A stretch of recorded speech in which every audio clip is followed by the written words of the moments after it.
Dear friends, welcome to the video series on e-invoicing. I am Ravikiran Idara, Vice President, GST Network. Today, I'll walk you through the concept of e-invoice. So, what is e-invoicing? As per the newly added Subrule 4 of Rule 48 of CGST rules, notified class of registered persons, that is specified taxpayers, they have to prepare invoice by uploading specified particulars of invoice in Form GST INV01 on Invoice Registration Portal IRP and obtain an invoice reference number, that is IRN. This process is commonly referred to as e-invoicing.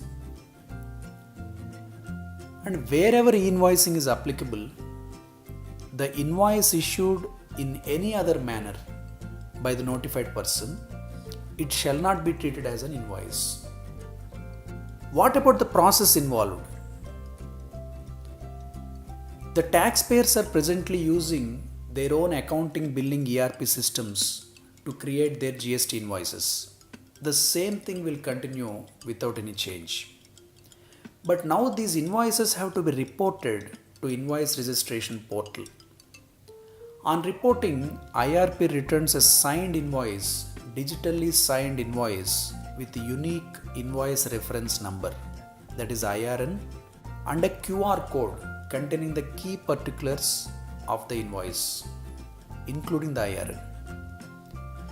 Now this invoice can be issued to the receiver by including the QR code on the invoice copy. A GST invoice will be valid only with a valid IRN. In e-invoicing, we are talking about the machine-to-machine electronic exchange of invoice data. The standard format for electronic invoice is called as schema. This is notified as INV01. This has all the ingredients of a typical commercial invoice. Now this schema will ensure that the invoice is machine readable and interoperable. So the biggest benefit of e-invoicing is that it facilitates seamless exchange of invoices between suppliers and buyers using different systems like Tally, SAP, etc. It is important to know what is not e-invoicing. E-invoice is not about invoice being in soft copy like PDF or Microsoft Word, nor e-invoicing mean generation of invoice by a government portal. The invoices continue to be generated by taxpayers themselves. To whom e-invoicing is applicable?